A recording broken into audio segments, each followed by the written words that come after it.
यही लिए कहल जला केहू के चढ़ौले ना चढ़ल जाला। क्यों कितनो उकसावे मार दा पकड़ ला हम अइला तोरे साथे जौन होई देख लेबे, ऐसा लोग पहले भाग जाला।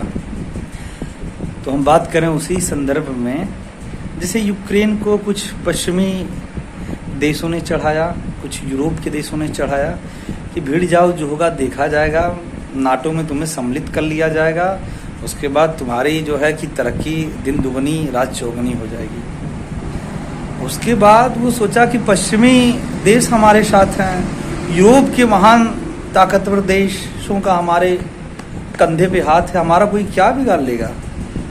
वो साथ भूल चुका था कि रूस कितना शक्तिशाली देश है। और क्या हुआ, 1.5 साल में पूरी तरह से नेस्तानाबूद करके रख दिया है। आज वही पश्चिमी देश हों, मतलब यूक्रेन के समर्थन में जितने भी देश थे, आज वो क्या कर रहे हैं, भैया हम खाली बैकडोर से आपको मदद मुहैया कराएंगे, सामने नहीं कर पाएंगे। क्योंकि रूस सीधे सीधे कह दिया है, यदि मुझे भनक लगती है कि प्रत्यक्ष रूप से किसी देश का इन्वॉल्वमेंट है तो हम उसको पहले ध्वस्त करेंगे, बाद में यूक्रेन तो इसमें खत्म हो गया है, खाली हम उसकी कमर तोड़ने का प्रयास कर रहे हैं। यदि वास्तविकता बता दें आपको मित्रों, रूस चाह देने तो एक दिन में यूक्रेन को ढहा देगा।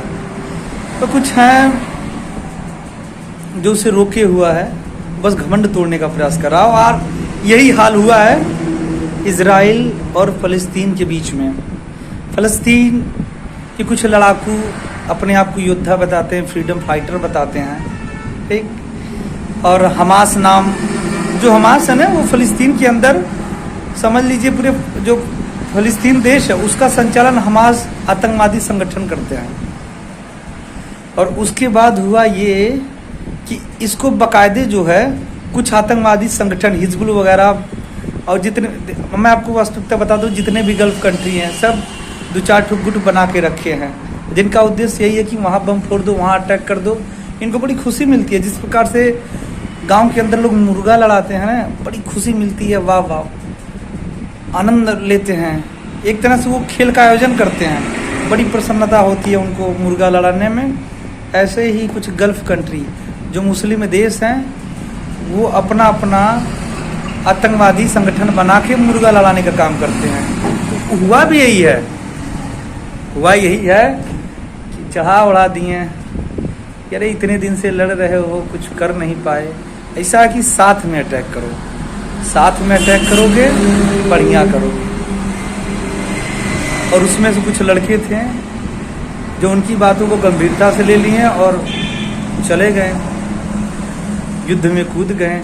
अब सोचिए, कुछ मुट्ठी भर बेवकूफ़ों की वजह से अब उसकी भरपाई फलस्तीन को चुकाना पड़ेगा, जॉर्डन को चुकाना पड़ेगा, लेबनान को चुकाना पड़ेगा, ईरान को चुकाना पड़ेगा। क्योंकि इजराइल के जो प्रधानमंत्री हैं बेंजामिन नेतन्याहू ने कह दिया कि गाजा को हम मलबा में जब तक न मिला दें, एक एक फिदाइन को, एक एक जो आतंकवादी गतिविधियों में लिप्त हैं और जो हमें मिटाने की बात करते हैं, जब तक एक एक आदमी को, एक एक उसके जवान को मसाज के ख़त्म नहीं कर देंगे, तब तक हम चैन से नहीं सोएंगे। और यहाँ तक कि बता दें, हमास को ख़त्म करने के लिए और इस प्रकार की जो उन्होंने जघन्य अपराध किया है, ये अपराध नहीं है। तुम इजराइल के अंदर जा रहे हो, वहाँ की सेना से लड़ो ना, रोडों पे दौड़ रहे हो चड्डी बंडी पहन के, उसके बाद वहाँ की औरतों को बर्बरता से गोली मार रहे हो, बच्चियों को उठा के ले जाके अपने क्षेत्राधिकार में ले जाके उनके साथ क्या क्या कर रहे हो। दुनिया जानती है, जब एक आतंकवादी किसी दूसरे शत्रु देश, मतलब उसके हिसाब से जो उसका शत्रु देश है, उसके नागरिकों को पा जाता है, तो उसकी बॉडी के साथ, उसके शरीर के साथ किस प्रकार से फुटबॉल खेलता है, कितना छत बिछत करता है, कितना घिनौना से घिनौना कार्य करता है, ये बात पूरी दुनिया जानती है। आपने जो कदम उठाया है ना, वो कभी कभार महसूस होता है कि, इसीलिए यूक्रेन का नाम लिया, यूक्रेन को भी कुछ लोगों ने चढ़ाया था, और आज अपना चाम के लोग बियर पट्टा पी रहे हैं, मजा ले रहे हैं कि ठीक है 2 लोग लड़ रहे हैं, और इनके कंधे पे रखकर हथियार बारूद गोला सब चलाओ। और यही हो रहा है, यही हो रहा है इन लोगों के साथ, हमास के साथ, फ़लस्तीन के साथ। हिजबुल उजबुल अब ख़त्म हो जाएंगे। अरे मानते, अब सोचिए एक बैग ऐसे आतंकवादी संगठन है, ठीक है, इनके पास रॉकेट लॉन्चर आ जा रहा है, एयर स्ट्राइक के तमाम तरह के जो है कि वेपन्स आ जा रहे हैं। कैसे? मतलब आप लोग भी हायर कर चुके हैं क्या वैज्ञानिक वगैरह? नहीं। कुछ पड़ोसी जो देश हैं, जो इजराइल से लंबे समय से शत्रुता रखते हैं, बैर रखते हैं, वही जो है चढ़ा बढ़ा के भेजे हैं और कुछ हथियारों की आपूर्ति कर दी है कि लो लड़ो। हम अभी बताइए, यदि कोई मुर्गा लड़ा रहा है, यदि मुर्गे की हत्या हो गई तो क्या जो उसका मालिक है क्या उसके लिए मर जाएगा? कुछ नहीं होगा। वो चलो दूसरा मुर्गा लाएंगे, अब फिर लड़ाएंगे। तो यही हो रहा है।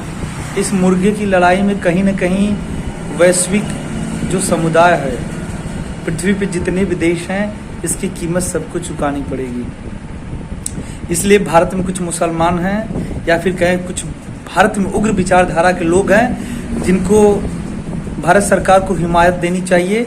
और इस प्रकार यदि आंदोलन कर रहे हैं सड़कों पर, तो हिदायत के साथ, सख्ती के साथ हिदायत दीजिए कि इस देश का संचालन यहाँ का पीएम कर रहा है, जो संवैधानिक सर्वोच्च पदों पे बैठा है, ना कि आप लोग कर रहे हैं। आप लोग डिसाइड करेंगे किसको समर्थन देना है, किसको नहीं देना है। सोचिए, जो बम बारूद मार रहे हैं, महिलाओं का यौन शोषण कर रहे हैं, कत्लेआम मचा रहे हैं, इतनी हिंसा पे उतारू हो गए हैं, उनको हमारे ही देश के कुछ तथाकथित लोग उनका मनोबल बढ़ा रहे हैं। ये गलत है। कम से कम आप लोगों से अपेक्षा नहीं थी। ऐसे तो लगता है कि इस प्रकार की मानसिकता को, उग्र मानसिकता को यदि आप लोग बढ़ावा दे रहे हैं, तो आप लोग भी उसमें से एक ही हैं। याद रखिएगा, जल्द ही ये छोटा मोटा युद्ध नहीं है। इजराइल का उद्देश्य यही था पहले भी। 1967 में युद्ध हुआ था ना, मात्र 6 दिन में, जिसे 6 दिवसीय युद्ध बोला जाता है। 3 देश तीनों तरफ से आंख बंद करके अटैक कर रहे थे, नेस्तानाबूद कर दिया। 6 दिन में उनकी जमीनें तक छीन लिया। आज तक कोई कुछ कर नहीं पाया। और इस बार तो उसने सीधे सीधे ऐलान कर दिया है, जब तक हम हमास के एक एक व्यक्ति को मिट्टी में नहीं मिला देंगे, तब तक ये जो प्रतिज्ञा, जो प्रतिशोध हमने ली है, वो हमारा पूरा नहीं होगा। तो हेटर्स के लिए मैं बता दूं, करो समर्थन, इजराइल तुम्हारी भी वाट लगाएगा। जय हिंद।